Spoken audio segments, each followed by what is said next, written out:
దేవుని నామముకి మహిమ కలిగినాక మనము 1 కొరింథీయులు చివరి అధ్యాయంలో మరియు 2 కొరింథీయులు చివరి అధ్యాయంలో అపోస్తులైన పౌలు కొరింథీ సంఘమునకు ఏ విధంగా వందనములు తెలిపాడో దాన్ని మనం ధ్యానించుకుందాం అన్నమాట.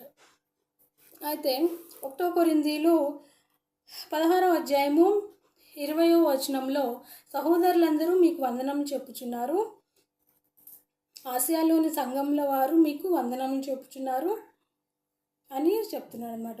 మీకు అనేక వందనములు చెప్పుచున్నారు. సహోదరులందరూ పవిత్రమైన ముద్దు పెట్టుకొని మీరు ఒకరికి ఒకరు వందనములు చేసుకొనుడి.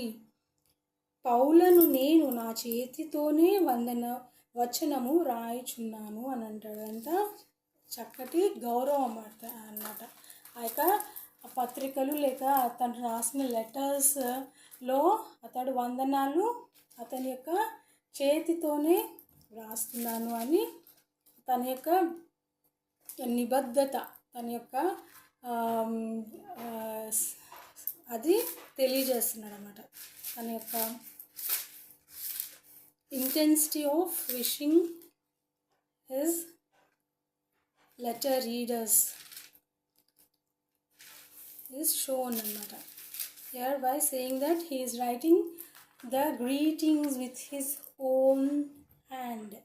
So in 2 Corinthians 13th chapter 13 verse also ఇక్కడ కూడా ఏమని రాస్తున్నారు, పవిత్రమైన ముద్దు పెట్టుకొని ఒకరికి ఒకరు వందనములు చేసుకొనుడి, పరిశుద్ధులందరూ మీకు వందనములు చెప్పుచున్నారు. అట్లాగే వందనములు ఎలాగో తెలియజేస్తున్నారు, ఎలాగో తెలియజేయబడుతుంది గురించి చక్కగా పరిశుద్ధమైన ముద్దు అయితే వందనములు తెలియజేయాలి అని తెలియజేస్తూ ఉన్నాడు. తన యొక్క సొంత చేతి రాతతో వందనములు రాస్తున్నాను అని చెప్తాడనమాట. అలాగే మనము వందనం అంటే గ్రీటింగ్స్ అన్నమాట. He says greetings to the church in Corinthian city. Okay, with his own hand he is writing the greetings to all his Corinthian sisters and brothers. ఎంత విలువైన ప్రశస్తమైన వచనాలు ఇవి. తన యొక్క సొంత చేతితో వందనములు రాస్తున్నాడు అంటే ఎంత గౌరవం ఇస్తున్నాడు అతను తన యొక్క ఉత్తరాలను చదివే వాళ్ళకి అని తెలియజేస్తూ ఉన్నాడట. అలాగూ వందనములు తెలియజేస్తున్నారు అని తను రాస్తూ ఉన్నాడనమాట. అయితే అంతకుముందు మొత్తం 3 సార్లు అతను కొరింథీ సంఘంకి వచ్చాను,